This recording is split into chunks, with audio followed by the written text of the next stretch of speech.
আপনি স্যারের সাথে এভাবে কেন কথা বলেন? মানে বউয়ের সাথে ঝগড়া করে যদি কেউ রাগটা ক্লাসে ঝাড়ে এটা তো ঠিক না। তাই বলে আপনি পুরো ক্লাসের সামনে স্যারকে এভাবে অপমান করে কথা বলবেন? তোমার নিয়ে যদি কেউ বাজে কথা বলেন, স্যার তো দূরের কথা, এলাকার কমিশনার ছাড়বো না। তুমি মনে হয় ইউনিভার্সিটি বাসে যাবা, যাও, আজকে স্টুডেন্ট বেশি, অনেক জ্যাম। ড্রপ দিতে যাচ্ছেন তাই তো?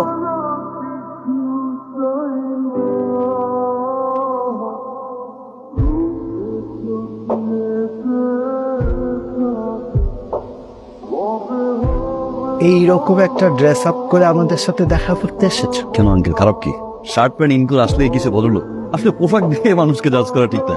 আচ্ছা ঠিক আছে, তুমি কি করো? সমাজ সেবা বলতে পারেন। সমাজ, কেউ বিপদে পড়লে হেল্প করি, আবার কোথাও যদি অন্যায় দেখি। তার মানে দেখ, তোমার বাবা কি করেন? বাবা একজন সরকারি কর্মকর্তা। তুমি একটু ভিতরে যাও, আমি ওর সাথে কথা বলি। তুমি কিভাবে ভাবলে আমার মেয়ে ত্রিনার বিয়ে দেবে?